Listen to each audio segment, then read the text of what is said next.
So, I'm Terry Harrison. I'm a professor in the Supply Chain and Information Systems Department here at SMEAL. I'm also the former faculty director of sustainability for SMEAL. It is my delightful pleasure to welcome you to this talk. I'm looking forward to it. This talk is sponsored jointly by the Sustainability Institute, the Department of Psychology, and the SMEAL College of Business. So, I have written down, because Michael is such an accomplished person, I can't trust my memory to give this introduction fully, so let me just read it to you.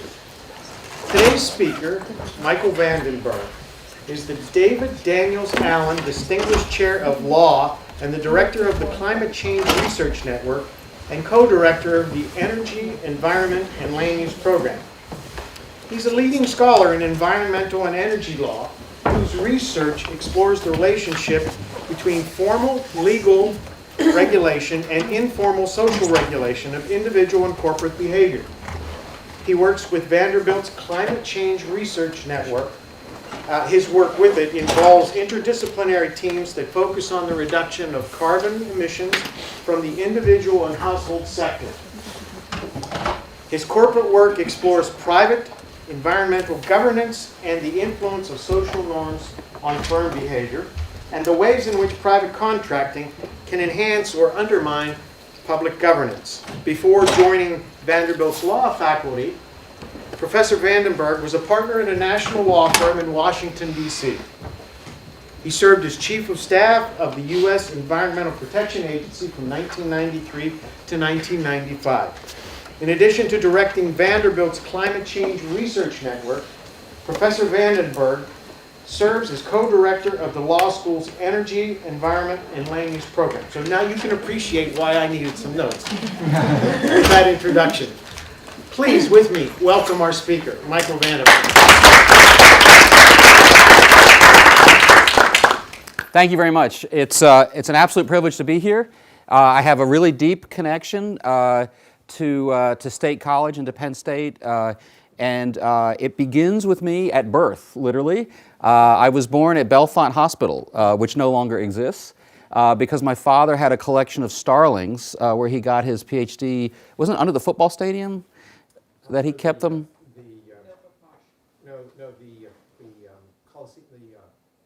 Playhouse now. That wasn't a trick question. I'm sorry, I didn't mean to. In any event, he kept birds here and studied animal behavior and got his PhD here. My brother is now a professor of biobehavioral genetics. And my sister-in-law works in sustainability at the university too, and I appreciate all your efforts here. And then Janet Swim is somebody I'm a huge fan of, who's just a major figure in a lot of the areas I'm going to be talking about today. And we've collaborated on different things over time and all that. And so I think of Penn State as just ground zero for a lot of the best work being done in this area. And I want to pursue the supply chain expertise that you have as well, because I think that's an area of opportunity in the future that I'm just getting into. So what I'd like to do, again, I'm a lawyer. I'm not a psychologist, I'm not an economist, I don't even play them on TV, but I got into this field because I felt as though the disciplinary boundaries between fields were an absolute barrier to insight. And as a lawyer, I don't care what discipline you're in, I don't care if you have a PhD. I'm used to being the one who doesn't know the facts, but asks the hard questions to try to get there. It's easier for me if I have you under a subpoena or something like that, but it's okay even in another setting. I've also, having been the EPA Chief of Staff, I've been literally yelled at by members of Congress and senators. So if you have an objection along the way, please raise it. I'm happy to have you object to whatever I do. If you are, whether you're liberal or conservative, if you're not both intrigued and a little bit discomfited from what I say, then you probably didn't hear what I was saying, because what I'm doing is something I think a little different from what you might have heard elsewhere. So I encourage you to jump in along the way. Very happy to take your questions, and also I'll stop along the way. And I'm going to try to cut myself off as we go forward here. I'm setting my timer for myself. Will you let me know when I'm getting close? Okay, so let's start with this. And I apologize, a couple of you were at the talk I gave at the law school earlier today, so you're not allowed to raise your hand here. But let me know what you all think. Who recently said this. They announced a goal to eliminate 20 million metric tons of greenhouse gas emissions. Yeah, okay. So you guys know too much, and you probably know that but not because you read my book, right? No, because it's where the introduction is in the book. But now you know that you don't have to read the first paragraph of the introduction after you buy the book. So the book that I have, by the way, is with Jonathan Gilligan, who's a physicist at Vanderbilt and kind of a polymath. And so it's a collaboration we've put together over the last 8 to 10 years. And in fact, that's right. This is Walmart, right? I should have known coming to Penn State that you would know that. And more recently, they announced a target of 1 billion tons of carbon emissions by 2030. How much is 20 million metric tons? Well, what they actually achieved was in the 27 to 28 million range.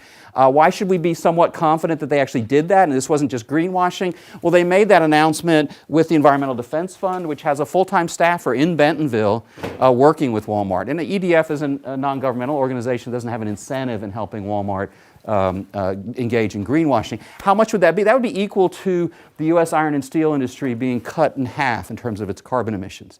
So if you're wondering, does it matter or not, if I were at EPA right now, how likely is it that I would be regulating the iron and steel industry to a 50% reduction in emissions of greenhouse gases? And then 1 billion tons by 2030, if they reach that. That announcement was made with the Environmental Defense Fund and the World Wildlife Fund, and that would be like one of the 5 or 8 largest countries in the world shutting down all of its emissions. So, you can decide for yourself if this matters. Now, that's the corporate side. What about the household side? Here's a phenomenon I think many of us in this room, there are many experts in this room who know some of these areas far better than I do, but this is from 1990 to 2015, per capita household electricity consumption, and even a lawyer can figure out what this means. For the first time in our lifetimes, everyone living in this room, the household consumption of electricity on a per capita basis has leveled off and is starting to go down. All right, and why is that true? Well, because in 2009, right here, I published a paper in the Proceedings of the National Academy of Sciences recommending that we do this. And boom, yeah, so I'm feeling pretty, and don't worry about the causality there. I'm just going to make that assertion. More seriously, there is an economist, Lucas Davis, who just recently published this paper where this chart comes from, that suggests that might be fully attributable to households taking up LED lights. That alone might be the reason why this is occurring. And what makes this, I think, even more interesting is that who's been pushing LED light bulbs in a big way? Yeah, Walmart, right? What did they do? We didn't have cheap light bulbs. They said to the industry, and again, I'm not trying to praise or dislike Walmart one way or the other here, but it shows you the interaction of corporations and households as it relates to carbon emissions. They said to the industry, if you give us a $9 or less LED light bulb, we'll sell it. And so people had a real incentive to go do that, and then they pushed those out the door. We could have lots of conversations about why Walmart might do that, but that phenomenon is striking. Why does it matter here? Because the U.S. household share of carbon emissions is equal to all the emissions from every country from South America. Right? So when this curve occurs, that's a remarkable thing in terms of the global carbon emissions footprint. Okay, so here's the LED argument by Lucas Davis. He doesn't account for my paper in here, so I'm not going to dwell on this one. But he makes the argument that you can explain that just by LEDs. So what I want to do is I want to talk about a couple of phenomena that we discuss in the book.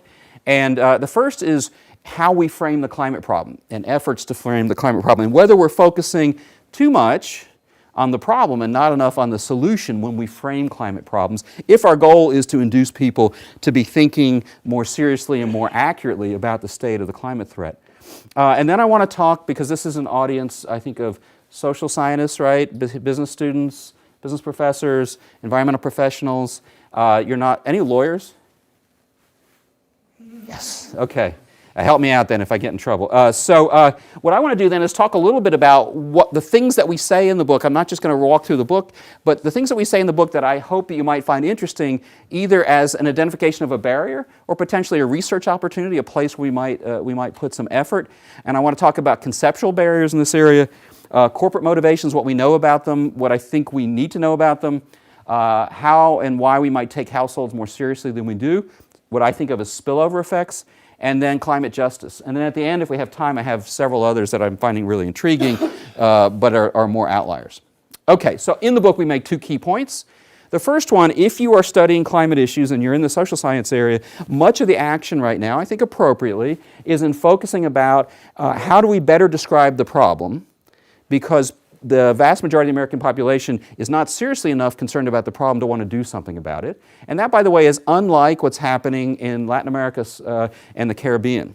Right? There was just a poll that was done at Vanderbilt, actually, from an organization called LAPOP, which shows that beliefs in the U.S. about climate are deeply different from the rest of the Western Hemisphere, interestingly enough. So what people are doing, and again, I think it's smart to do this, is asking if we make the problem more vivid, if we make it more immediate, if we talk more about justice issues, if we redescribe it in some way that draws on the best social and behavioral science, then maybe people will begin to align their views with the consensus view of the actual climate scientists. And our view is that that's not the only way to do this, and maybe not even the best way to do this.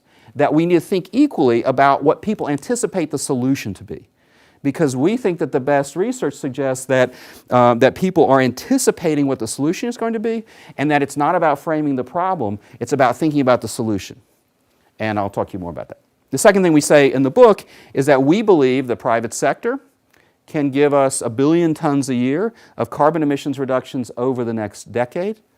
And we don't believe that will solve the problem, but we believe that that will help narrow what we call the Paris gap, which is the gap between the emissions reductions that will be achieved if every country fulfills every one of its voluntary, contingent and non-contingent commitments in Paris versus the pathway that we need to be on to have a 2C future.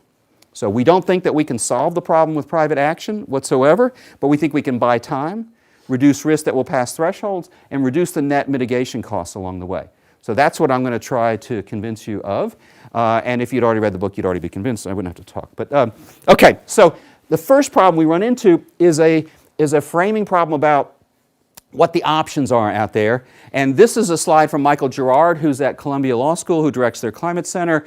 And this is the way lawyers think about what the potential responses are to social problems, particularly environmental problems. And I like to think about this as, here's the stack of all the regulations from the IRS. This is the tax code, right? And here's the environmental code. And as we like to say in environmental law classes, we're number 1, right? But most other people think that's a really horrible thing, because look at the size of the environmental regulatory code, right? And that epitomizes how we conceptualize what environmental law is. It's government promulgating stringent regulations that direct the behavior of largely corporate emitters. And that's what environmental law is. That's what I was taught as environmental law. It was taught as a subfield of administrative law, which is a subfield of public law more generally. And if that's true, then we care about what the statutory basis is, because the regulations can only be promulgated to the extent there is statutory authority. But if you do that, you see an issue, right? Every one of the little asterisks up there is a major federal pollution control statute, okay? And it's not that I just forgot to do the asterisks to the right of 1990, right? There should be one probably now. I need to go in and add one for 2016 because the Toxic Substances Control Act was actually amended, and we could talk about that if someone has a question about that, because I think that proves my point. But notice what happened. Almost 24 major pollution control statutes, Clean Air Act, Clean Water Act, the Superfund statute, the Resource Conservation and Recovery Act, et cetera, passed up to 1990, and then nothing, right? No major, and this is true whether what you wanted to do was scale back environmental law or expand it, right? The machinery shut down. There were some small ones, but nothing that I would call major, and I think most environmental lawyers would agree with me on that. So what happened there? Well, here are the LCV, the League of Conservation voter scores. This is from Aaron McWright's work at Michigan State. League of Conservation voter scores for members of the House and members of the Senate from 1970 to the present. The top lines are the Democrats, and the bottom lines are the Republicans. And what you see is some difference, but not a great difference leading up to about 1991, 92, maybe 93. And then a huge gap that has just continued to open over time. So a low score means that your vote can be predicted that you'll vote against an environmental bill, and a high score that you'll vote in favor of environmental statutes. And so what happened there, right? What we see is this yawning gap of polarization. And again, I hate to personalize this too much, but one other answer is I became the EPA Chief of Staff right about there. And so in my own megalomaniacal world, I think I'm the cause of this problem. But anyway, we need a little humor when we're thinking about climate change. So what's happening here? Well, if you're Congress, you've got this huge polarization going on. But interestingly, if you're running a business or a university or a nonprofit group, these are various different measures over time of public support for environmental protection in the U.S. And you see it bouncing around a lot, and a little bit of a downturn in prioritization given to environmental protection, the dotted line at the end there. But as a general rule, though it bounces around, you don't see some phenomenon where public concern for the environment goes off the cliff. So you have this contrast. You have deep polarization, but you have support for environmental protection running roughly even throughout this period. So what does that mean for all of us? Well, my suggestion is that what's happened is that the machinery of federal action, with the exception of some regulatory action on environmental protection, right, is no longer the only game in town. Right? As that machinery has ground largely to a halt, what has happened instead is that businesses, faced with the pressure that's generated by that kind of background public support for environmental protection and other issues, have begun stepping up, working with environmental groups in some cases. So my argument for you, and the argument we make in the book, is that the actor now is not just government, but also private organizations. Not that private organizations have displaced government doesn't matter, et cetera, but that now when we're talking about environmental protection, it's insufficient to talk about government as the only actor out there, and that the action then has gone from laws, policies, and programs to private initiatives of various forms. And I find the term initiative awkward, but we'll talk more about vocabulary in just a minute. So why do I think that's true? Well, here's an example. Anybody bought a Filet-O-Fish from McDonald's lately? I did on my way up here, by the way. I do that. So why do I do that? I'm an environmentalist. Like, am I kind of making a countercultural step? No. You know what I'm doing when I do that? I'm buying a fish that was caught from a fishery that has to be sustainable according to the Marine Stewardship Council. So that's a private organization, not a government, that was formed when fisheries efforts at the international level failed. And it's the combination of the World Wildlife Fund and Unilever, which was at the time the largest seller of fresh fish in the world, joining together to form a private standard that certifies the sustainability of fisheries. I'm not going to tell you that I'm sure that every fishery was sustainable, or even the one where I had the Filet-O-Fish, but I can tell you that 15% of the fish caught for human consumption, 10% of the fish caught for human consumption around the globe are caught pursuant to the Marine Stewardship Council certification rules.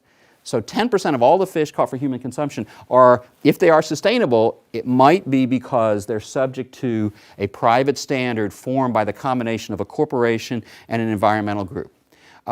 If you buy lumber from many different lumber outfits, it'll be FSC certified, and the FSC certifies about 15% of all the lumber coming from temperate forests in the world. A lobbyist in D.C. recently said that Target and Walmart are now the leading regulators of toxics in the United States.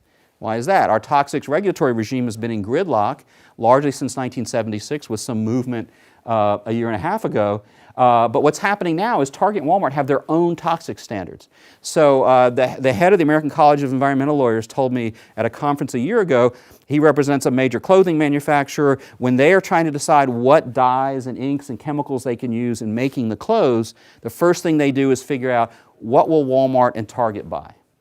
And Walmart and Target are setting standards based on interacting with environmental groups to figure out what toxics are permissible from their perspective. Okay?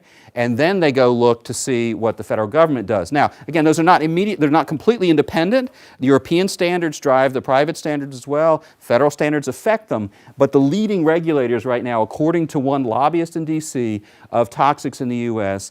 is Target and Walmart and their private standards. I did a study a while back now of environmental supply chains. The paper is called The New Walmart Effect, and it was originally called The Walmart Effect, and then I heard a week before I was going to publish the paper that someone was publishing a book called The Walmart Effect. So I just stuck the word new in the title, and now it's called The New Walmart Effect. The New Walmart Effect paper says, if you look at the 10 largest firms by sales in 8 leading global sectors, what you find is that more than half of all the firms in every one of those sectors is imposing environmental requirements in their supply chain contracts, even though there's no legal requirement to do that. Okay? We didn't study whether they were efficacious or not, but we did study their presence. And what I want to talk about more today, and what we talk about in the book, is the role of these kinds of approaches in climate change. So when it comes to climate change, I started working in this field assuming that people proceeded as to whether or not they thought climate was a problem and whether they should do something about it in a pretty rational way. You go out and gather data, you analyze the data, you decide whether it's happening or not, and then you decide how much it's worth doing something about. What I've learned instead from watching what's happened, from reading the literature, and from our own work, is that we're really talking about human beings functioning starting with a set of worldviews, a view about an ideology, it's called a lot of different things, and then engaging in confirmation bias and motivated reasoning. So we start with a worldview, and then we go out and we get the facts that we want to hear. And this is not just a conservative phenomenon, it's a liberal and a conservative phenomenon. We get the facts we want to hear, we throw out the ones that are inconsistent with our worldview, and the more facts we get, the more we reinforce our view. Okay? And again, that's something we're all doing all the time, but it's particularly acute in the climate area. Confirmation bias has been called the best established phenomenon in social psychology or something like that. Janet would know for sure what that citation is. But this is happening with all of us. And so, I live in the South, right? So this particular slide is of particular relevance to me. Between 3/4 and 2/3 of the American population, when asked, says that the biggest threat facing America is big government, including half of all Democrats. Okay? So if people in their minds are associating climate change with a big government response, and if 2/3 to 3/4 of them think that climate change is going to invoke big government and they follow this view, then we wouldn't be surprised that they would engage in rejection of the underlying problem. And in fact, if you look at the work of Campbell and Kay, 2 Duke psychologists, what they would argue is that when, for example, Republicans are told that the climate response or solution is more government regulation, they go back and revise their view about the likelihood that humans are causing climate change in the first place. Not just whether or not they support the policy response, but they literally go back and are less certain that it's a problem in the first place. They call that solution aversion. So does that just occur as to a policy matter? Grommet and others have studied this notion, and what they find is that Republicans will not buy a light bulb, even if it will save them money, if it has a green label on it. Right? So it gives you a sense, again, and this comes out because it's climate on a Republican versus Democrat and left-right thing, but similar phenomena are likely to be occurring in other areas. It's not just a conservative phenomenon. But for us, we care about this because it means that if you're green labeling something, part of the potential population that's getting the green label is going to not buy it affirmatively, even if it's going to save them money. So we then looked at what the IPCC, the group of climate scientists that publishes a report roughly every 4 years or so on the essentially consensus view of the scientists, what have they concluded about whether humans are causing climate change? That's the green line that you see here. It started, we think balance of evidence means that 50% from a lawyer's perspective. The most recent, it's gone up every year, every report, is 95 to 100% are extremely likely that humans are causing climate change. What effect has this successive set of massive scientific reports, much of it funded by government, what effect has that had on Democrats? Very little. Right? Very little change has occurred. That's the blue line here over this time in terms of Democrats who would answer a similar question in the same way. And in fact, fewer Republicans than when this process was early on would make the same point. Right? So more and more government information is having limited effect on Democrats. 3/4 now think that anthropogenic climate change is happening. About a quarter say no, and fewer and fewer. Fewer and fewer Republicans are saying that over time. Now these data are a couple years out of date, so they're not exactly on point, but they're close enough for our purposes. Okay, so in our book, what do? Right? We say let's not just keep trying to figure out how to better explain the climate problem and convince people that it's serious, because we don't think that's how people think. We're saying much of the resistance to climate change is not about the severity or the intensity or the timing of the climate problem. It's about a concern that in believing that the climate problem exists, I have to then believe in a remedy that I think is worse than any other problem that I face, which is big government. Okay? And so what we suggest is that it might be possible to bypass the solution aversion problem with private sector responses to climate change.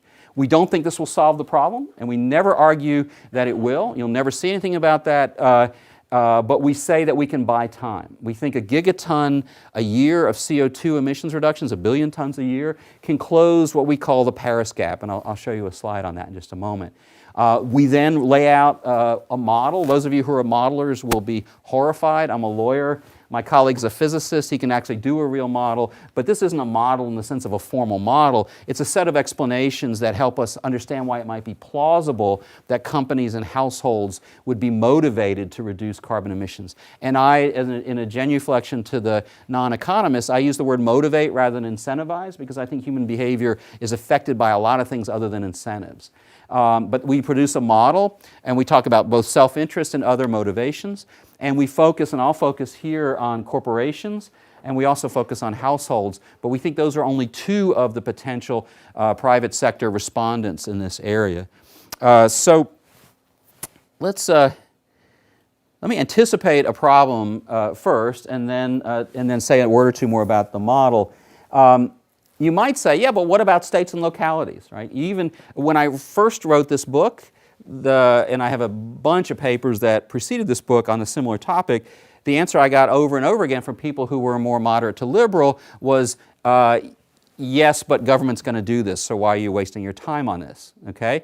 And I don't get that question anymore. Because the federal government's not going to do this in the near term, okay?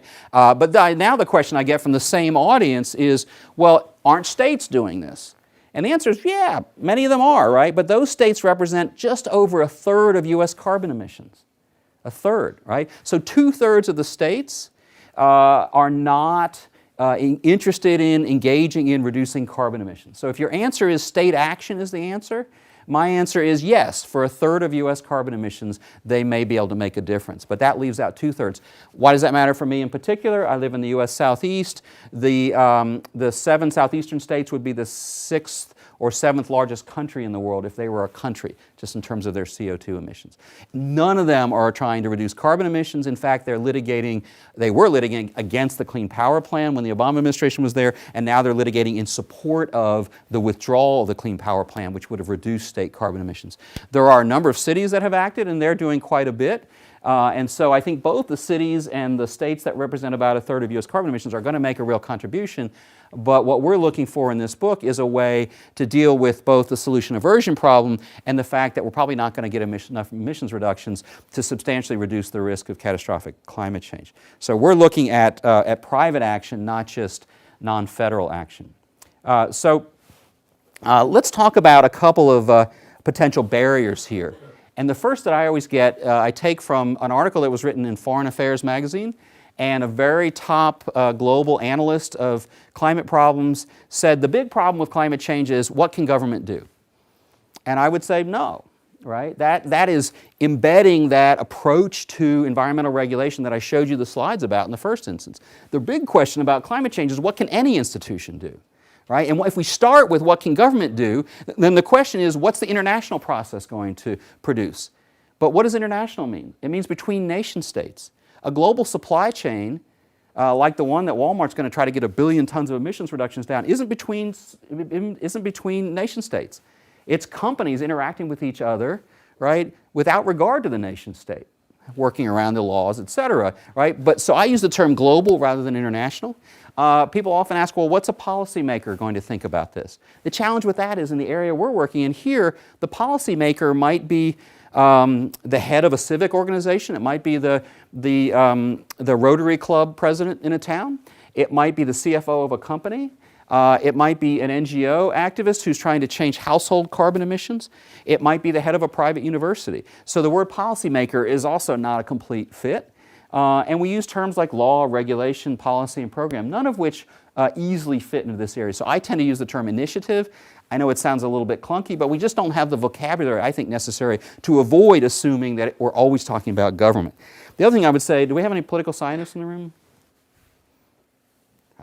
So I can really, anyway. So there's a really good book on this by Jessica Green, who's looked at the Carbon Disclosure Project and others, and it's called sort of the private authority response to climate change. In effect, I'm paraphrasing the title. But here's the issue, right? If you're a political scientist, you're thinking about authority because, again, you tend to be starting with government. And the question is, what entity can exercise authority over another entity? But in law, we know that, law and government change behavior not just by coercing behavior, but by providing or withholding resources as well. And doing that is not necessarily an exercise of authority. So from my perspective, here's another area where the vocabulary can box us into thinking about government. A lot about what I'll be talking about, it has nothing to do with one party exercising authority over another. It's subsidizing or changing the motivations of another party without the exercise of some kind of authority. So the first problem is, from a conceptual level, we ask what can government do, and then we get locked into language that reinforces that notion. The next one is, and I'm sure anybody here think that my example about the MSC and the filet-o fish was a problematic? Yeah. So what's the origin of that concern? So happened to have assigned a book in my class this week written by Sylvia Earle. Mm-hmm. So just the awareness of how unsustainable a lot of fishing practices currently are. Right. The fact that we're promoting products at different levels on kind of the trophic ladder. Yep. So some of those issues, you could have a MSC certified can of tuna, and you'd still be up on that ladder, and Yep. there'd be some ethic against maybe harvesting fish at that level. That's right, and there's been some really good, there was a piece in Science that essentially was saying some of the MSC certifications of some fisheries, they're certified as sustainable, and yet you're still maybe wiping out the sea lion population, and et cetera, right? And so there's a lot of critique of that. And so my view as a former policymaker and a former partner in a law firm is that that all makes sense, but that what we fail to do in the academy, that you have to do if you're thinking serious about climate change, is always ask as compared to what, right? So what is the realistic alternative that there will be a global compact that will produce a better standard that will better protect the sustainability of fisheries? I don't know the answer to that, but I can tell you, having worked at the highest levels of the federal government, pretty unlikely, right? And so for me, it doesn't mean that we want to necessarily accept the MSC standard as perfect, but we always want to be asking as compared to what, from my perspective, if we care about the climate problem, because the climate problem has a short tail in terms of the amount of time we have in order to deal with it. So we want to be asking as compared to what, and do we think there would be a better standard that would emerge from the public process? That doesn't mean we shouldn't try to improve the private standard or try to get the public standard, but it does mean we should also worry about spillover effects, which I'm going to get to in a little bit. In other words, did the private standard displace the public? So the other thing I would suggest here that's a conceptual barrier to progress in this area is that people tend to treat private responses to a variety of different environmental problems in a simplistic and kind of globular way. In other words, how many of you have seen a top 10 list of things that you can do in a popular magazine as it relates to the environment? Has anybody not seen that? Right? I have too. Look at those lists and ask yourself, is that the way we would regulate if we were regulating power plants? If we were regulating nuclear reactors, if we were regulating coal fire? No, right? We wouldn't pick the top things that we could think of. We would do something like what we recommend in the book, which is first ask, what's the technical potential? So for example, for every ton of aluminum that you recycle, there's a huge reduction in energy use and carbon emissions. Every ton of glass, not so much, right? So if I changed my behavior as to a particular thing, whether it's recycling or something else, what's the total carbon emissions reductions that would occur if all of it changed? Then the second one is what we call behavioral plasticity. So how many of you carpooled here? Fantastic, yeah, my brother and sister-in-law, you know. So, blow my example. So, but even, you know, the exception proves the rule. And that's about right. About 15% of the American population, at most, would even say they might carpool. And the actual numbers are in the low single digits who actually do, right? So carpooling is amazingly strong on technical potential because every time you put two people in one car, you cut the net emissions by half, in effect. But nobody wants to do it for the most part. So it has low behavioral plasticity. Then the third, and this is the one where I think we really advance the most new work in this book, is even if we have high technical potential and high behavioral plasticity, if it's a policy change that no one will do, like a new international standard for fisheries, right, which is not in the works, then the policy plasticity is low. And this is something many of us, and particularly the social scientists in this room, tend to downplay. Right? Economists talk about a carbon tax over and over and over again. Look at every one of those papers and ask, was there a question asked about when the carbon tax might possibly be feasible? And if we delay it by 10 or 20 years, whether it's still the optimal response. If you're a social psychologist, this is something I think Janet has gotten into, you know, how many psychologists are targeting those behaviors where it seems most likely that if they get a good finding, there's going to be some initiative that could get put in place to change that behavior? How many sociologists do that? So what we're trying to do is get people, if you're going to focus on private governance, don't just do it with top 10 lists, but let's be analytically rigorous. Yes? So, I have a little pushback there. Sure, yeah. So in State College, if you sit down and calculate it, carpooling versus not carpooling, it makes an effect, but not a very big effect. If you avoid one trip to a conference, you blow away all of that effect. Mm-hmm.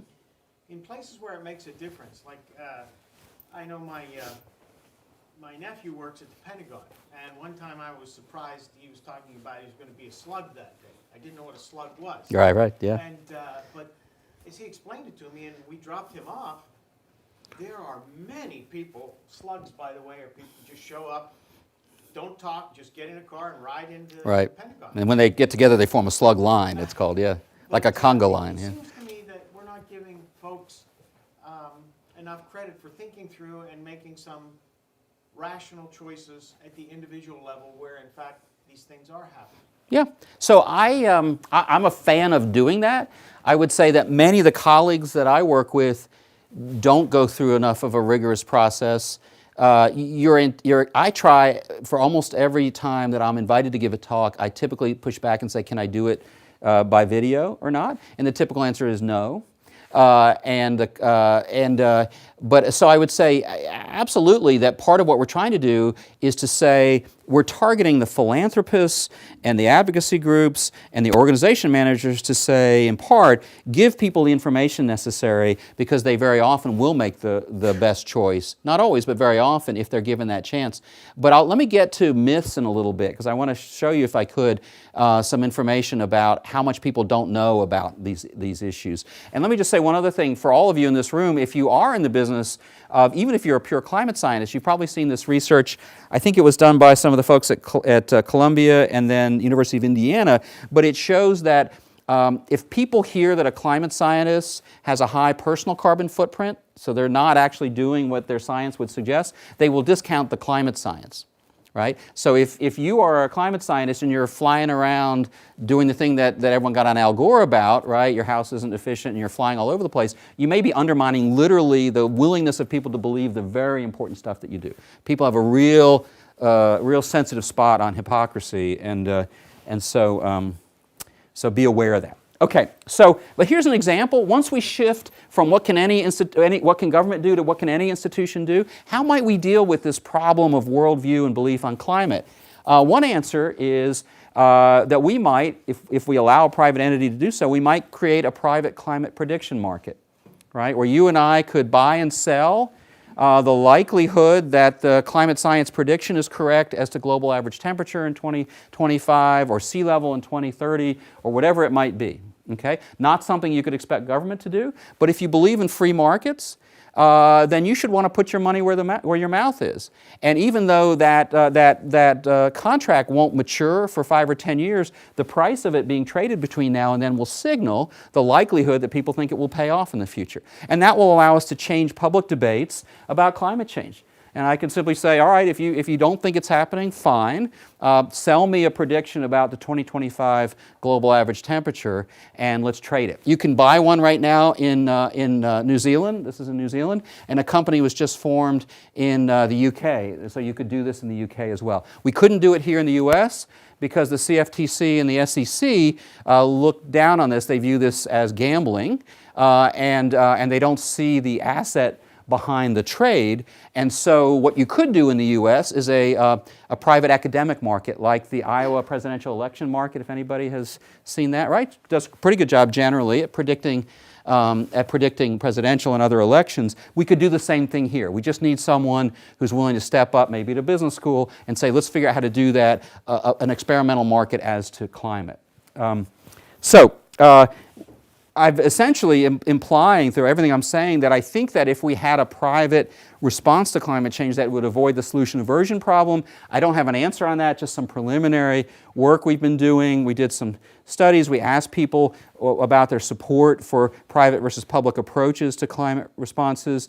And we did find as a general rule that political conservatives and moderates were more likely to state that we should be reducing carbon emissions when they thought that the response was private governance approaches, but this is still preliminary. It's not published data yet, and I'm working on a second round of surveys on this topic. But we have at least an early indication that our instinct might be right, that a private response will collect more support from moderates and conservatives. So again, my point on all this was not to say that we're going to solve the problem. This is the global carbon emissions. The very top line here is what will happen if we do not implement the Paris Agreement. The next line down is what will happen if only the non-contingent commitments in the Paris Agreement, that is when a country says we'll do it no matter what, if all those are implemented, and these are ranges of potential outcomes in the future because my co-author is a physicist, lawyers don't do that, but that's the range of potential outcomes. The next line down is if all the countries also that said that they had a contingency, that we'll do this if this other country pays us to do it or something like that, if all the commitments are made, then we get that next line. The bottom line, with the uncertainty on either side, is the pathway we would need to be on, most likely, to have a 2C future. Nothing magic about a 2C future, that is 2 degrees Celsius above pre-industrial temperatures, but widely thought to reduce the risk of a catastrophic future and to reduce mitigation costs. So there is a gap between them, and that gap varies, obviously, and that gap is between 30 and 90 billion tons over a 10-year period. And what we're suggesting is the private sector can cut that gap down by 10 billion tons. So somewhere between a third and 10 or 15% of the gap between where the Paris Agreement's going to give us if everyone complies and where we would want to be if what we're trying to do is achieve a 2C future. So why do we think this is plausible? Just look at what's going on out there without us stimulating it, obviously. Nearly half of the Fortune 500 companies have set climate targets of some sort. More than 400 companies, probably reaching 500 to 600 now, have an internal carbon price. So if you're at Microsoft or some other company, you're having to account for the carbon emissions of the activities of your business unit, and those activities are priced to you in corporate decision making. More than 100 companies have committed to achieve 100% renewable power, and more than 65 companies have signed on to a set of principles that, if complied with, will reduce by 48 million megawatt hours the demand for non-renewable energy by 2020, et cetera, et cetera. This is particularly important, again, in my part of the country, where the states are not pushing for carbon emissions reductions. I gave a talk at UVA just several weeks ago, and the week before I gave the talk, Facebook came into Virginia and reached an agreement with Dominion Power to provide $1 billion of a data center, but only if it was 100% fueled by renewable power. Okay? And so what you're seeing is the private marketplace pushing even in those states where others are not. So opportunities for research in the future. What we talk about in the book is that there are a broader range of drivers of corporate behavior than we typically talk about. At least I teach a law and business class with an economist at our business school, and certainly in law school. In law school, we think about the roles in the black on the left there of the drivers of corporate behavior when it relates to environmental issues as lobbying to reduce government regulation, or trying to shape government regulations so it's advantageous, or trying to raise rivals' costs. Those are three common features. There may be some others I'd be happy to hear about. And what we're trying to say is we think that that billion tons is possible in part, half of which would come from corporations, because companies also want to gain the financial advantages of accelerating efficiency. So if you're an efficient markets advocate, we're not arguing that these wouldn't be efficiencies that wouldn't be achieved at some point in the future. But from a climate perspective, if we can accelerate efficiencies, that's an advantage from a climate perspective. They may want to assure supply. Walmart has said that one of the reasons they have gotten in the sustainable fishery business is they're big enough they can wipe out entire fisheries on their own. So if they want to assure their bondholders or their shareholders that they're going to be able to make money by selling fish 10 or 15 years from now, they need to be able to make sure they haven't wiped out the fish in the near term. A large share of the corporate valuation of some of the biggest firms in the country is brand reputation. Retail customers have limited willingness to pay more for low carbon goods, but they do seem to be willing to not buy from a company at all if they think it has a bad reputation. Corporate supply chains, there is $100 trillion that's held by companies that are investors that are participating in the Carbon Disclosure Project called CDP now, that are putting pressure on companies to disclose and reduce their carbon emissions. There is something called the Carbon Principles, which is a group of banks that have gotten together to say if they're going to loan for power plants, they're going to require the power plant to disclose its carbon emissions and have a plan to reduce it. There is, among insurance companies, there was recently an insurance company that said that it will no longer insure coal mines, for example. And you think about the market effect of that, how possible is it to go out and get debt to build a coal mine if you can't get insurance on it? Employee morale matters. Many companies are trying to achieve, to bring in the most talented employees they can and then to retain them. And as we know, a substantial part of the American population does think that climate change is happening. How do you get and keep those employees if your company is inconsistent with that? I also think manager norms matter. I've done some research on this with Sally Simpson at Maryland and Mark Cohen at Vanderbilt, but really hard to prove how much manager norms drive behavior. And so I think it matters, but again, we don't try to rely on that in the work we do. So some things that we could all do. So one thing I think is just there's to me insufficient research trying to tease out how these different and maybe other factors influence corporate behavior as it relates to carbon emissions. I think there's opportunity there. It's critically important. I think we can do more on that. Another area, the efficiency gap. If you ask McKinsey and others, they would say there are several billion tons of carbon emissions reductions available just from investments that would have a positive return for the party doing the investment. If you ask economists, they would say, no, we see all kinds of problems with that research. What I don't ever see is the two sitting down together. And I think there's a huge opportunity there to do something. I'm trying to get the National Academy to convene a workshop where we would get economists and engineers to actually play with each other a little bit and say, all right, McKinsey, you see this opportunity. Economists, what do you see the problem with it? And let's have an iterative process where we try to get from here to some better understanding of what that number might really look like. Another area where I think there's huge opportunity for research, if I were doing some behavioral economics right now, we talk a lot about implicit discount rates, and those implicit discount rates are sometimes incredibly steep, but we rarely look behind that to ask, well, what did the party who was asked, what would you pay for a more efficient air conditioner or heater or whatever, what did they know about the return? How well was that return described to them? And I think there's a lot to be done to unpack more on that. Let me give you an example of why we think that even though markets are, for the most part, efficient, there is enormous opportunity here, enough to give us 500 million metric tons, which is half of our total, from corporations. And that is an example being, Richard Branson has committed to major carbon emissions reductions for Virgin Atlantic. They brought in 3 University of Chicago economists to try to figure out how to reduce the emissions from air transport. And what they found is that they had not been giving fuel economy information to their pilots. So if you're an efficient markets theorist, tell me how we could have an airline whose costs are largely driven by fuel, right, through its history having not given its pilots the ability to reduce that cost. And if Virgin Atlantic didn't do it, I suspect many other airlines didn't either. Maybe some of you know more about that. but that suggests to me that there's an opportunity there. So what did they do? They used interventions, including simply giving feedback to the pilots about how they were doing on energy efficiency, and they found major emissions reductions and cost savings by doing that. So could we spread that idea to other airlines?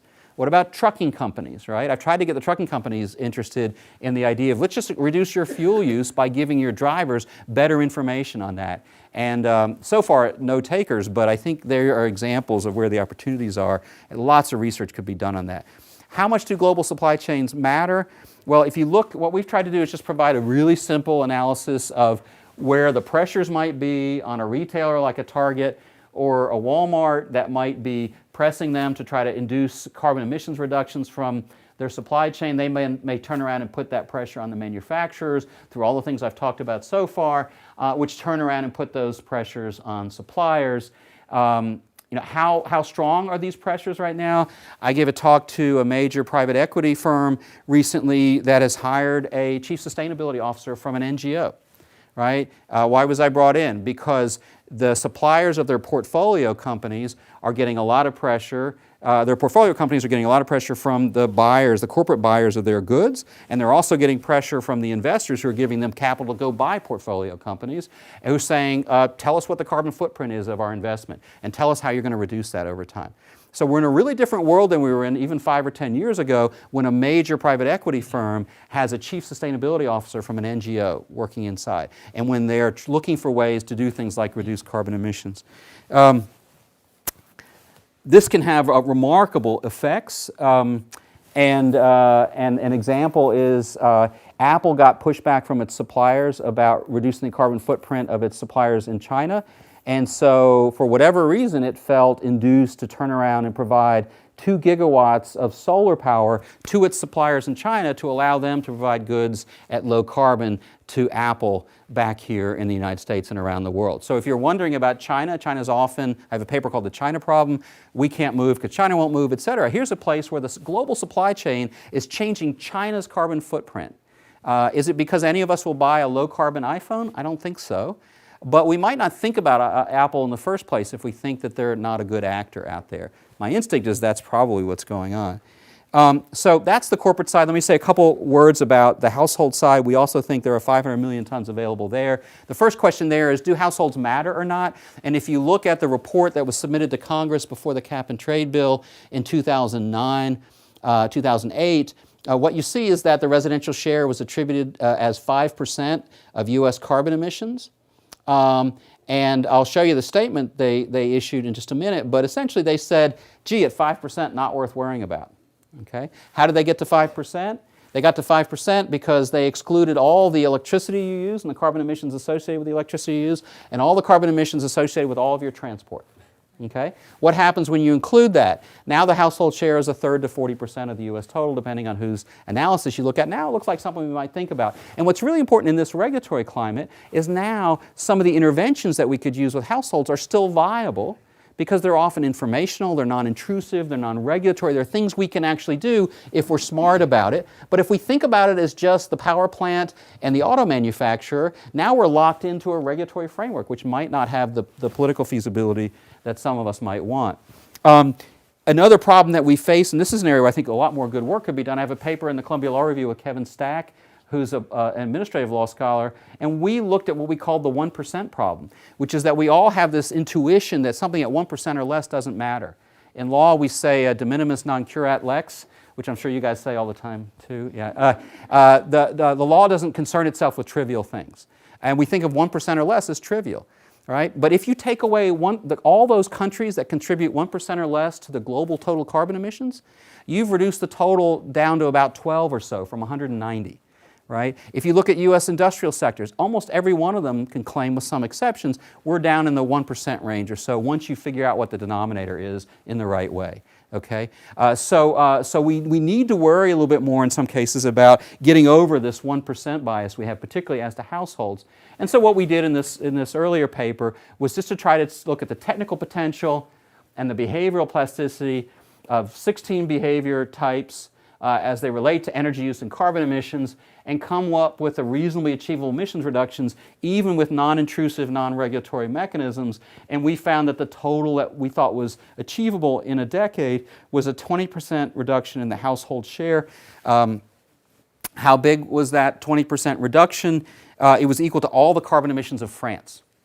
Why is that true? It's because the household share, as I mentioned before, is equal to all of the countries of South America. So even a small reduction in the household share really matters. And notice, if you're a social scientist, what I keep doing, which is to keep coming back to benchmarks against which we can measure whether these reductions matter or not.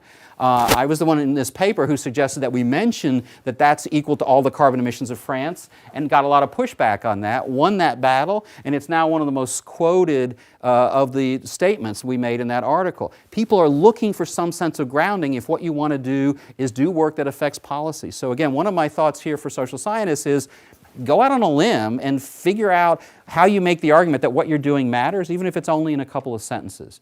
And work on things that matter. Why bother working on something where the technical potential, the behavioral plasticity, and the initiative feasibility are so low, unless there's some deeper theoretical reason, in which case I'm all in favor of it. So you all know about many of these kind of feedbacks that are available. We talk a lot about monthly feedback, which O-Power kind of examples have produced persistent 1 to 2% reductions from households. I think immediate feedback is an area understudied. 5 to 15% emissions reductions have been found. If you can very easily get feedback right in front of you and don't have to take a lot of steps to get it, that's a real area for study. We did a study and we found that 80% of Americans think that you should idle your car for an extended period of time if you want to reduce cost to yourself and pollution, and the recommended time is 10 to 30 seconds. The difference, if all Americans did what was only in their own self-interest, would be 600 million gallons of gas a year, or the equivalent of 2 or 3 major industrial sectors, if we could just give people information and they would act on it in their own interest in terms of idling their cars. By the way, the same, these are the different sectors that it would be equal to, and a couple of countries. Hand washing, it's flu season. How many of you think the hotter the water, the cleaner the hands in terms of avoiding pathogen transmission for flu? You know me asking, I'm only asking for a reason. Of course, the answer is there isn't any literature that supports the idea that hotter water makes hands cleaner, unless you want to boil your hands. If you want to do that, you're in a different league from me. That's equal to 1 million tons of carbon a year, of carbon dioxide a year, in terms of the amount of energy and carbon emissions associated with heating water that's being used in places where people are trying to get water that's more than comfortable. You do want to wash your hands and wash them a lot. You just don't need super hot water to do it. I think Shazeen Attari, who does really good work, found that people underestimate by 40 times how much energy their clothes dryer uses. So again, that's going to influence your behavior. I think working in the myth area and how we bust myths is really important. Here's what the House Commerce Committee said. In the household area, one of the biggest things we worry about is what I think of as the problem of scale, which is many of the best interventions are ones that have to be closely tailored, and yet if we want to get to sufficient emissions reductions, we need to have very widespread effects. And that's essentially what the House Commerce Committee said. I showed the pie chart before. They said it would just be a big administrative burden to try to scale up interventions on the household level. But there are ways to do that, and those of you in business school, I think, are particularly in a good position to do this. We have work that we're doing right now based on a grant we received looking at the different ways in which companies are offering employees energy benefits that are effective at home. So if you work at some big companies, they will give you money to do an energy audit of your home energy use, or to put on a home solar system, or to do other things like that. And if you think about it, if Walmart has how many employees? 1.5 million or something like that. We can help beat the problem of scale. How many does Penn State have? 17,000. 17,000. That's just here, right? Yeah. How about around the state? Probably about 23,000. Okay, so if you change the efficiency behavior of your employees, they may also change their efficiency behavior at work, and you can certainly have a big effect on their footprint. So we can beat the problem of scale if we think about it in a sophisticated way. So let me go, I'm running out of time, but let me do a couple of last things. All of this wouldn't make sense if changing one behavior to the good produces a second behavior to the bad, and particularly if that second behavior is worse than the first behavior. Do we have some economists here? What are you guys anyway? So here's the thing. Think about what are the things economists talk about spillover, as I call it. They talk about rebound, backfire, the Jevons effect. All those are features where I induced you to do one thing good and you did a second thing bad. Right? So bad from my perspective in terms of carbon emissions. I make your air conditioner more efficient, you have more money, you go run it longer. Or whatever it might be. And when we started with a research group looking at this question, we said, well, where is the positive effect on this? Is there a possible positive effect? And we've tried to use the term, we're not coining it, but use the term and promote the term spillover effect rather than rebound or backfire or something like that. So it's a neutral term because there could be positive or negative spillover effects. And if you look at the psych literature, you find the virtuous escalator, you find various identity effects, you find reasons to believe, you also find moral licensing, various reasons why it could be positive or negative when you induce someone to do one good thing, what they do with the next thing. And so the idea might be if I push you to do pro-environmental behavior 1, how likely is it that you'll do pro-environmental behavior 2? And if there's positive spillover, you're going to do more of that. If there's negative, you're going to do less, and it might be no spillover whatsoever. And so we have received a grant, a group of us, Elke Weber from Princeton, Caitlin Ramey Toner at Michigan, and me, and Heather Barnes-Truelove, who's at University of North Florida, and we've been researching this issue quite a bit. And what we've done is tried to make sure that people understand that there are reasons to believe both that spillover could be positive, but also negative. And not simply to answer that question directly, but to make sure that researchers are trying to in a more balanced way understand about spillover. And we could spend a week just talking about the one chart. The simple answer is it's not been as simple as we had hoped to try to understand that, but I think we're getting a better sense that I think will help program designers think about what kind of first intervention do I want to use if I want to avoid the risk of a negative second effect, or if I want to have the most positive net effect after we consider second and third behaviors. And I think we're learning something about that we could talk more about. So I'll wrap up with one last question, which is, what do we mean by justice? I taught a class on climate justice in the spring. We hear a lot about climate justice.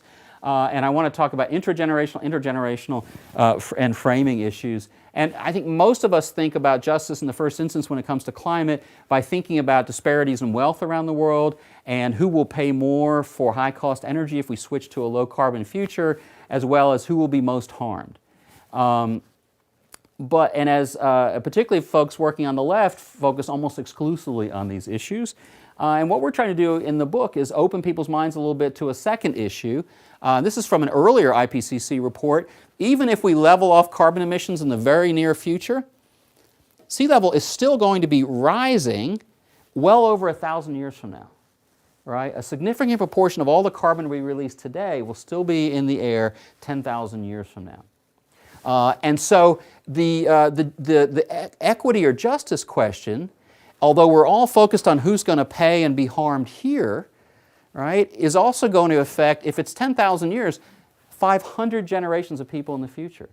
So we tend to focus on equity or justice, but what we're really talking about is intra-generational equity or justice. Those of us in this room and maybe our first level offspring. But from my perspective, I'm interested in this. I put this together for a class. It didn't go over very well. Let me see what you guys think of it. Every one of these emojis is 1 billion people at some point in the future. Okay? So if climate change gets to the point where it affects the future for 10,000 years, which there's a real possibility there, then this is 500 generations. That'll be 500 generations in a standard way to think of a generation. And these are 7 billion. I've put some happy faces in there. And this is based on the Chakravarty and Sokolow work, if you know about it, which says that among all the people in the world, the billion wealthiest produce the most carbon emissions, and we just simply said, well, they maybe will be least affected, but most people will be harmed in the future. So the problem is when we're thinking about climate justice, we shouldn't just be thinking about how do we affect people today, but how do we affect people in the future. And I said this didn't go over well in my class. I was unable to get the students in my class to list future generations as one of the top 15 things that they worry about. Maybe there's a deeper evolutionary thing there. I don't know what's going on there. But we have a really hard time worrying about people in the deep future. Even if we have a big heart or a strong sense of equity or justice. I'm a little bit different, and I don't know why, but I'm as worried about somebody 100 generations from now or 10 generations from now as I'm worried about someone today. I think people will look back from the future and say, what did you do? You just committed me to a sea level of 20 feet higher. What were you thinking? And my answer being, oh, I was worried about somebody today, won't, I think, be that happy, particularly because it's the people who are least advantaged today whose offspring in the future will be the least advantaged in the future. One answer to that climate justice offers is situations like this. There can be ways out of it. I showed this before, but when people in China might have been pushing back saying, hey, we don't have the resources to meet your carbon goals, Apple, Apple was induced to provide resources back the other way. So we can try to build justice concerns into private governance responses too. And I'm going to get to one last thing, which is this, and I'll wrap up with this, which is, do people care about the future? We asked people, if you had $100, how much of that $100 would you spend on your reputation today versus your reputation in the future? And why is that? Because we see this as sort of a socio-temporal trap. In other words, ordinarily our behavior is regulated in part by our own moral norms, but also by what we think others will think of us. But a generation 100 in the future will have no idea what any of us in this room did. Right? So we're not regulated at all in terms of the social norms of those in the future unless we care about our reputation. And so we tried to find out, if you had $100, how much would you put to your reputation in your lifetime versus after you die? And what we found is people said roughly $40 they would attribute to buying a better reputation after you die. And so we took away from that the idea that people do care, not more than they do about their current lifetime, but they do care about their reputation. Then you have the problem of how do you secure a better reputation in the future? And our argument is that a private response could allow us to all individually on our own record data today about what we believe and what we're doing about climate. And then we could store that data so that future generations could access it. So people would know that Janet Swim did the right thing in what she researched and what her carbon footprint was, and her great-great-great-grandchildren would know that, and she would know in her lifetime that they would know that. And so we asked some data scientists, what's the best electronic form to preserve data so you know it will be still available in 100 years or more? And you know what they said? Print it out. Print it out, yeah, print it out. In other words, just abandon that idea. But anyway, so we've proposed a legacy registry, which again a private institution could do, but public could not. Well, I've gone over, but those are the kind of things we're trying to float in this book, and I could talk about a lot more, but I'd like to get some questions for anybody who would like to stay. Why don't you, thank you. I think we'll go ahead and stop here, and those who want to talk further, Mike will be here, and we'll talk on one-to-one or in small groups. Or if anybody wants to raise a question, again, feel free to leave if you'd like to. Yeah, let's thank him again. Thank you. Yes, go ahead. So there are some natural scientists in the room. Yep. What do you want us to do? Number one, worry about your own carbon footprint, so when you do really good work, it doesn't get undermined when people read about it. Number two, focus on the things that you study that might match up with some of the social scientists, perhaps. There are times when, and here's just an example. We just spent $100 billion on climate relief, right? I'm trying to figure out if we had spent that money instead to decarbonize the electric grid, how many of those plants could we have actually bought out? And I'm having trouble finding somebody who has those numbers. Now, that's not natural science, that's more economics and energy policy. But I think one good answer is work in these interdisciplinary teams, and your perspective is incredibly valuable and often deeply disconnected from what the social scientists are doing. We studied, for example, in the spillover grant, we studied glass bottle spillover effects, and if I had been thinking at the time, we would have studied aluminum can spillover effects, because it would have mattered more on some level. I just wasn't thinking policy at the time we designed the experiment. And I think if you bring your expertise to the table, it will either be in your own deep area of expertise, or the fact that you are a natural scientist will help the other teams think differently. So I would go out of my way, number one, to act consistent with what I believe, and number two, to seek out interdisciplinary teams to work with, and number three, work with them to find areas where your research will actually move the dial somewhat. Any other questions? Yes. What would be maybe one or two of the most effective pushes for private aspects getting towards climate? Yeah. So, I mean, I think the most important overall step is to get the philanthropic community and the managers of major corporations and environmental groups to realize what the opportunity is here. If I could say there's one thing we're trying to do with this book, it's to make that conceptual shift so people don't just say, what can government do? But instead, what we're seeing in a lot of cases is one-off things in lots of different places and lots of missed opportunities. I think, for example, if I were Bill Gates right now, there was a period, 18 months ago, where, what is Bill Gates worth, $90 billion? He could have, for several $billion, bought the American coal industry and helped put it on a little bit of a different glide path, for example. I think right now, one area I would focus on is taking the pressure that the Carbon Disclosure Project puts on firms, and they're sitting on $100 trillion, and work very hard to focus on what are called Scope 3 emissions, which means that a company reports not just its emissions, but the emissions that come from its supply chain. Because what's happening now is, like in the study that I did of corporate supply chain contracting, it was clearly the largest firms that were doing the most of it. And the difficulty is pushing down into the middle-sized and smaller firms and pushing outside of the global north into companies around the world. So I would be pushing hard to get CDP and others to have the ability to induce more companies to disclose their Scope 3 emissions on the theory that when they do that, they'll have more incentives to push their suppliers. And when we do that, we can actually extend the influence of this whole area in a very dramatic way. So that would be something. On a personal level, if anybody's thinking just what do I do as a person, how efficient is your car? How weatherized is your home? How efficient are your appliances? Then worry about lighting, even though it's having this big effect. That's the order of things I would probably do. First my car, then my home weatherization, then my heating and cooling system, and then I would start looking at more small investments.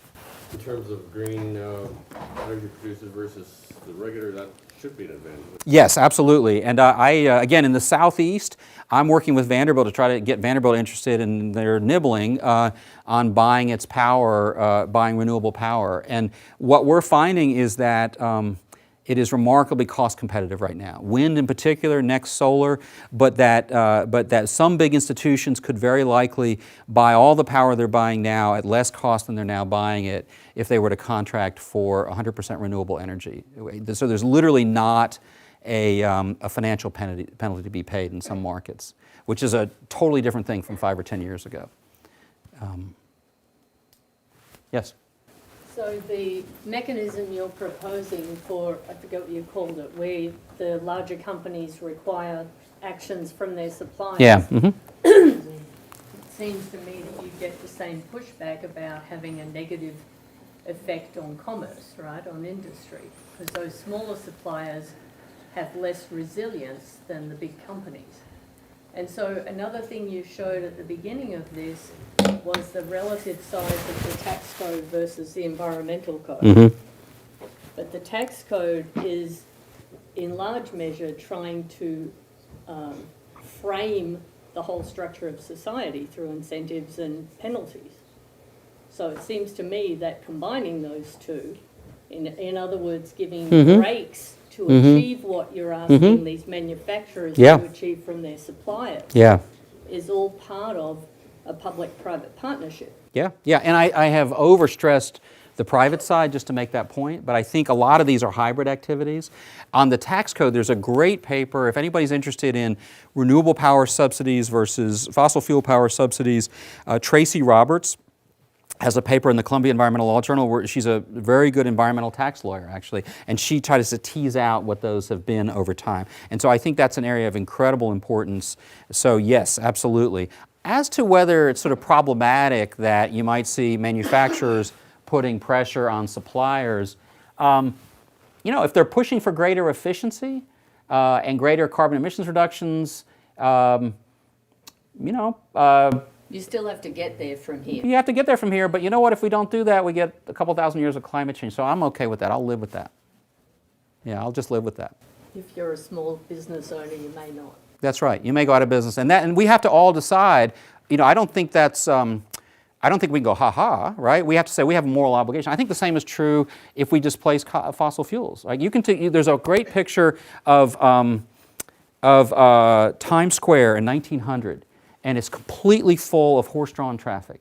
Then there's the same picture from 1913, and you don't see a horse in the picture, right? That was an incredible displacement. Yet we wouldn't expect the government to have stepped in and prevented the development of the American automobile. But we should worry about the displacement of the people who were dealing with horses at the time, I think. So I think for a small business owner, if you're getting pressure from Walmart to reduce fewer toxics, or from Apple to reduce your carbon emissions, I'm sympathetic. But I'd rather you get that pressure. The choice is not that pressure versus nothing. It's that pressure from Apple or Walmart versus government, or allowing catastrophic climate change to have a substantial risk in the future. And I'll make that trade-off. Or having government step in and help mitigate the Well, right. carriage fee. And I'm good with that too. I'm totally good with that. And or even inducing. Manufacturers stepping in. That's right, or trying to put pressure on the companies to worry about it. What I worry about, though, a little bit is if you look at these standards, for many of these certification and standard systems, when you include climate with 8 or 10 other things, because I think of this problem here, sorry, this makes it a little slow when I got all these little features in this. This problem here, we tend to focus completely on how is it going to affect the people today. And I think we need to worry about the people today, but we can't forget all these guys. And I think we have a tendency to worry about what's right in front of our face. And whatever we do, it has to be subject to a constraint to get to a pathway where we don't create 500 generations worth of harm, I think. So I'm sympathetic. I think we need to push hard to deal with displaced workers and businesses, and I think we can do that. But I think all of that has to be done subject to, I wouldn't get on an airplane if somebody said, hey, you know, there's a 1 in 20 chance that the plane's going to crash. I don't think anybody in this room would. I don't know, there are natural scientists here. What's the chance that we have a catastrophic future on the current pathway that we're on? Yeah. I just, it's interesting because, and Terry can probably chime in on this too, we've been trying to kind of sift out the research even just in SMEAL. And this speaks to your point with respect to the external elements that you can influence to influence this. Mhm. And more specifically, we have a faculty member that did a piece of research on does the ultimate project, mountaintop mining, Yeah. affect the banks that are loaning to these companies Right. doing mountaintop Right, mining? right. And if I'm not mistaken, the results of the research were, it doesn't matter. Yeah. Because it may not be Bank of America or Merrill Lynch. Right. But at some tier, Yeah. there's a bank willing to loan. Yeah. and all other things equal. That's right. At the time he did the research, I believe. That's right, there that's was right. significant unemployment. That's right. So at some level, and it was done in Yeah. the mountaintop mining was done in West Yeah. Virginia. So if you look at all the pieces together. Right. It may not be Bank of America and Merrill Lynch. Right. But there are banks and probably Sure. PNC, I believe, Sure. they're funding. Sure, absolutely. And I think in some areas, this is like the research that's been done on divestiture, right? Which suggests that it's sort of hard to see that the divestiture movement actually influenced the share price of firms. But I don't think that's so I think that's true in some areas, but I think, if you're the head of investment in some area, you kind of wouldn't rather have to do business with the next tier of bank, right? They're going to charge you a little more, they're going to give you different terms, so it's going to affect your cost of capital a little bit or the ease with which you can do your business. I think also that NGOs are getting smarter and smarter and going down the food chain, so that today you can get let's say the equator principles for project finance. Okay, so project finance, you use essentially the returns on the investment to fund the project itself, being used to build dams and pipelines and bridges and things around the world. 90% plus of the capital going into project finance around the world is by banks that have signed on to the Equator Principles. And the Equator Principles effectively are like a NEPA, if you know the National Environmental Policy Act. It requires an environmental assessment before you do the project and some effort, not necessarily successful, to reduce the environmental impact. So does that mean that 10% of the private project finance equity that's out there is not signed on to those principles? Yeah, absolutely. But many of the major developers don't want to have to go to that bank.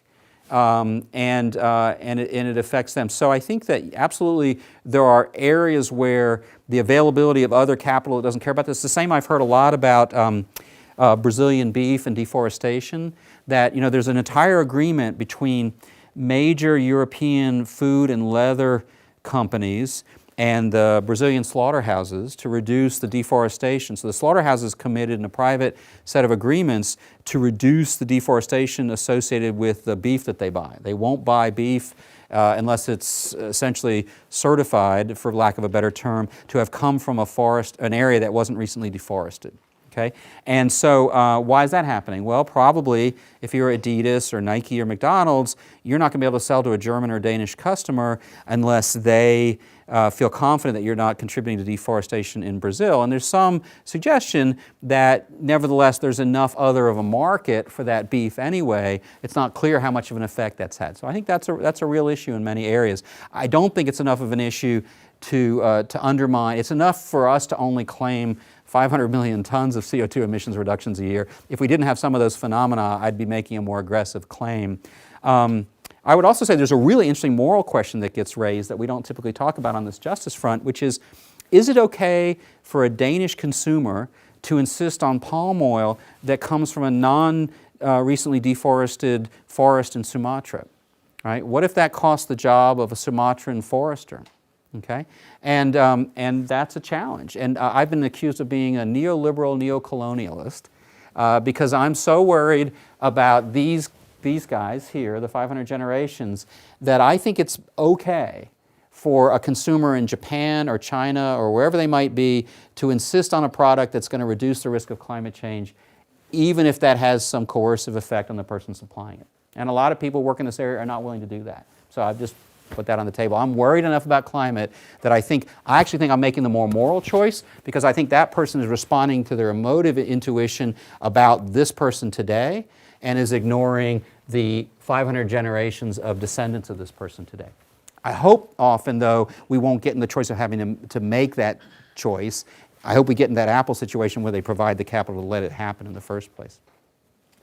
Yes? I'm not sure exactly how to phrase this question, but have been very interested in carbon tax. And is what you're actually saying there is that the carbon tax actually filters through the private sector and changes the price of goods? Okay. Okay. So well, not exactly, but close. Yeah. So in the book, what we say basically is we think of everything we're doing as a second best approach. We think that a global carbon tax set at the right level would be the best answer. It would be the cheapest way to go about this, and you could adjust for some justice issues and other things. But we think that it is a mistake to put all your eggs in the first best option if the first best option is not feasible in the near term, given that climate is something where we could pass thresholds at any given time where it might get much more expensive to go backward if we ever could. And so we say throughout the book that we think that a carbon price is the best answer if we could get there. But then we say, assuming we can't get there right away, and I think that's even more of a good assumption than it was several years ago when we started on this, then we say these are other options. Now, I think what's interesting about what we talk about, though, is we talk a lot about trying to make sure that these would be complementary to a carbon tax if one were adopted. An example would be, think about the idling problem. If gasoline is twice as expensive and people think they save gas by idling for 3.5 minutes, are they going to idle more or less? Right? They're going to idle more. So an initiative that tries to correct myths about idling's effects on gas use is actually going to be to accelerate or accentuate the benefits of a carbon tax. It's going to allow consumers to act in the way you would want them to when you've priced energy at a level that reflects the carbon emissions. So what we're trying to do is, and we try to identify when we can, options that appear to be complementary rather than ones that would become barriers to the better public response in the long run. We're just not willing to wait to let that happen. The other thing I would say is one reason very likely why the early years of a carbon tax are often thought to be quite low cost is that there is a lot of this inefficiency out there. And now there's a huge debate about that. And until I got into that literature, I just didn't realize how, I think, little engagement there is between those who are optimistic about the size of the inefficiencies out there and those who are pessimistic. And I think what we've suggested, for example, it took looking for the carbon footprint by Walker's Crisps to realize that they're buying potatoes by the pound. And when they buy them by the pound, in England, the farmers pick the potatoes when they're wet, and then they have to transport heavy potatoes, and then they humidify their warehouses to keep them wet so they get more money per pound of potato. Okay, and then Walker's Crisp has to dry the potato to make a potato chip. Okay, but it took a carbon focus for them to find that pricing scheme that had been there forever. I don't know what the origins of it are. I think one of the things a carbon tax would do is induce companies, individuals, to begin to be more sensitive to their energy use, and then to go find those efficiencies that are out there. And that helps bring the cost of a carbon tax down. And I think a lot of what we're doing is essentially taking that first step out so that when we do get a carbon tax, we will have already found some of the efficiencies that a tax would have otherwise induced us to find. So the question is, Yeah. is when Walmart has this impact, are they raising the prices or are they keeping them low? If anything, what they're doing, again, and it causes some, real genuine justice concerns, but they're using the ability to get carbon emissions reductions as a surrogate for the ability to find energy efficiency savings as a way to say to their suppliers, we want you to sell us the same thing for the same price at half the carbon. And so they're using it as a way to push their suppliers, again, for good and worse, to reduce their energy use, for example. And there are lots of examples that you've probably heard of. They were shipping detergent across the Pacific. They had to convince consumers that concentrated detergent is just as good as non-concentrated detergent because they found that, 40% of all the detergent in big ships coming across the Pacific was water. And it was water because consumers wanted a lot of volume. They associated volume with value. And so they first have to convince the consumer small and concentrated is the same. And once they do that, then they can tell their supplier, we're going to pay you a lot less because of the less shipping that you need to do. Here's another example, though. Again, if you're in business, I'd love to talk to you. If you're in a business school, in the shipping industry, my understanding is roughly 2/3 of the cost of shipping a good is borne by the party shipping the good under traditional fee arrangements, whereas the ship owner pays 1/3 of the fuel costs. And as a result, the ship owner who's in the best position to actually reduce fuel use is the one who has a muted incentive to actually reduce fuel use. So again, here's another place where there's a traditional pricing scheme that creates this sort of principal agent problem or a market failure, and that in turn, I think is something that we'd like to call attention to. I think a carbon tax would do that too if it were adopted. Why don't we Yeah. stop here? Go ahead. Yeah. I just want to make Yeah. one quick comment. Yes, please. First, thank you. Mm-hmm. And second is, just look to Car Talk for the answer on the item. Yeah. We cite Car Talk in our book. Yeah. Well, I'll tell you one thing. Be careful about radio things because there's a radio program in New York that called the hand washing thing bullshit. Not having read our thing, they literally gave it the word, they call everything good or bullshit or whatever, and they called it bullshit and they were wrong. And they just sort of decided that. But the Car Talk guys are exactly right. We literally quote them in our book. So I appreciate the advice. I totally agree with you. Okay, we'll stop here. Michael will be around Thank you. if you'd like to ask questions one-on-one up front. And thanks again for attending. Good, thanks. Great questions. These were terrific.